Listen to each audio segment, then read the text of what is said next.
Welcome to The Lift with Sheila Robinson Kiss. Come on in.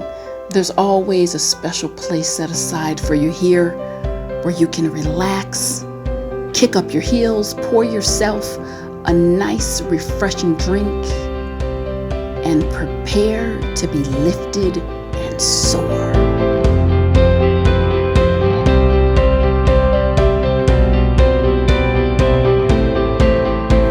Thanks so much and welcome back. Should I leave or should I stay? That's the question for today. And I'm really not going to tap dance around the issue, because if you're in a relationship and it's not working, maybe the wheels have fell off in some regard, it's probably very pressing on your heart. So I'm going to be very direct in this video, and I would ask that you lean in. Answering the question, should I leave or should I stay? It really has to do with the circumstances, time issues, the quality of life that you're experiencing, and the quality of life that you want. There are other primary factors to consider. Are there children involved? Are there financial issues involved? A huge one is hope. Is there any hope in this particular relationship that it can be saved or turned around? And then last but not least, I'm going to talk to you a little bit about levels of engagement. Now, if you watch my YouTube channel, you know that I'm a big believer in relationships. I love relationship preservation, but preserving a relationship has to make sense, and leaving a relationship has to make sense. So if you're struggling about the question, should you leave or stay, there's three critical things that I want you to think about, and I'm going to share those with you now. The first thing I want you to think about is, do you have a sense of the magnitude of the issue? Is it a real problem? Because all problems are not created equal. Oftentimes, by learning to communicate better, just more skills in your toolkit, you could solve that problem. Is it a larger issue? We're getting into the deal breaker category, such as drugs, alcohol, gambling. Is someone squandering the family finances? That's where we're getting into this territory of, hey, I'm really in a pressing situation. Safety concerns may even come in at this time. I find it very interesting how quickly people will trash relationships over issues that come up and really can be resolved relatively quickly with some open lines of communication. I think about one of my favorite quotes, which is from Viktor Frankl. He was a survivor of the Holocaust, and this is his quote: "We as humans often mistake inconveniences for problems. Keep in mind that life can be lumpy at times, and a lump in your oatmeal, a lump in your throat, and a lump in the breast are not the same lump." So again, I want you to kind of center yourself and think about, is your problem more of a mountain hill type, or is it a molehill? We really have to get centered, because sometimes we can blow things up and it doesn't rise to that level. And once you figure that out, then it's time for you to roll up your sleeves and get busy executing. Number two, I want to share with you some information on how the principles of relationships work. Healthy relationships will flourish when there's focus on the relationship, when there's respect within the relationship, and there's some level of engaged effort. On the flip side, when the focus shifts out of the relationship, when there is no respect and there's no engaged effort, you're going to have a relationship that just dies, or it may already be dead. My feeling is this: it may be a little controversial, but that's okay. I feel that if you are in a relationship where there is no effort or time being spent, especially when two people know this is in the ditch and you're kind of just sitting in the relationship hanging out, I feel like you're wasting your time, because then you've entered the dead zone, and it's kind of like hoping for a garden to pop up in a cemetery. It just doesn't make much sense.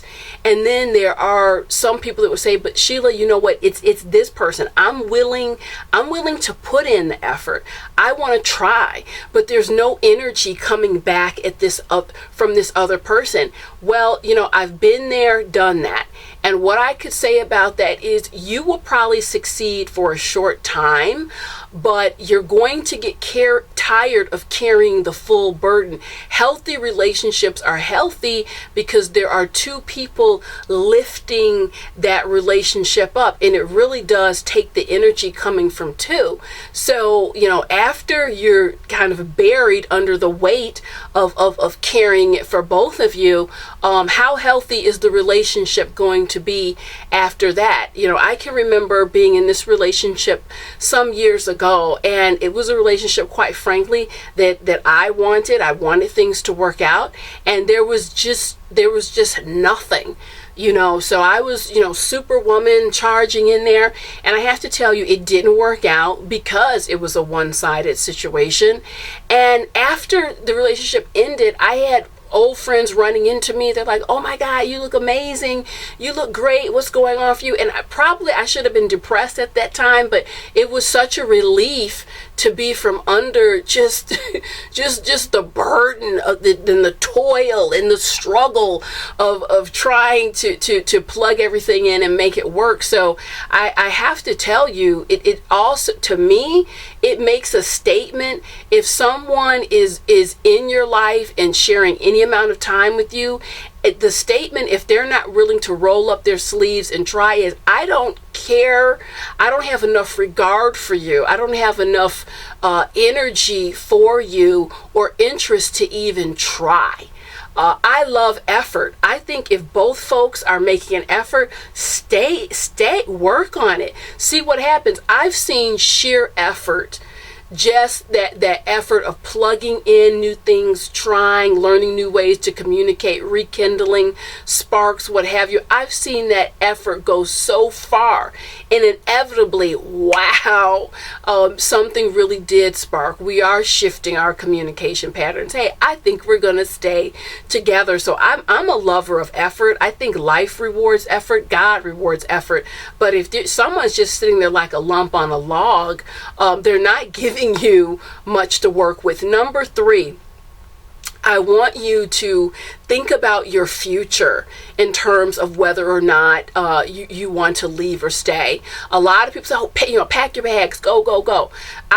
Quite frankly, if we're being real about this, I think that there are certain circumstances where it may make more sense to stay, or at least to stay for the time being. I had a client, she was a mother of 4, she was married. Quite frankly, her relationship had died many years ago. It was just on life support. Her and her counterpart made the decision, you know what, financially it's going to be difficult for both of us to end this marriage at this time. Our children are still small, and I'll tell you, in a very mature way, they communicated. They stayed together for an additional 6 years. Until they were situated and could do something else. Yes, it takes maturity and communication to do something like that, but it can certainly work. And you really want to think about the timing of your exit, and also how you're going to exit. Communication is an option. I think people sometimes leave too quick and hadn't thought it through. I had a gentleman, 50 years old. He decided to leave his wife for a woman who was basically less than half his age, could have easily been his daughter, and he was going through a midlife crisis. And he got 3 years into this new relationship, and he was in a crisis in that relationship because he said, we really don't have much in common. The sex was great for a while, but even that, there's a huge disconnect here. And he readily admitted to his ex-wife, it didn't make any sense. I should have stayed. What he was looking for was a little bit more adventure in the marriage, a little bit more fun, a little bit more spice. It could have worked out. So again, you really need to think things through before you kind of jump out of your bag and do something that you can't easily undo, or maybe you can't even undo it at all. And the last thing I want to say is, I don't want anyone to get the impression that I'm suggesting that when you're in a situation of extreme degradation and abuse, that you should kind of suck it up, stick around if it's inconvenient.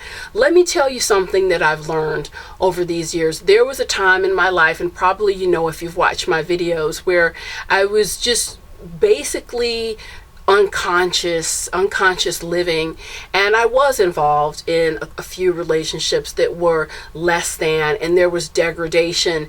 And what I know now, beyond a shadow of a doubt, as we get more information and accumulate that, we evolve, we grow, we do better. I would rather preserve my soul and my spirit and be in a tent outside or in a cave somewhere with a candle and a good book than stay in a situation where I am being emotionally, physically, spiritually, mentally degraded, because it's not worth it. What that will do is kill your spirit. And if that is happening for you, I'm urging you very strongly to think about an exit plan.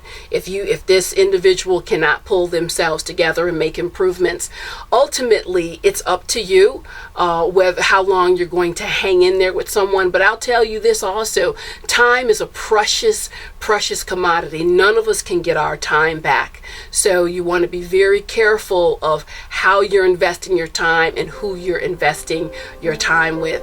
I thank you so much. I hope this video helps. See you next time. Bye-bye.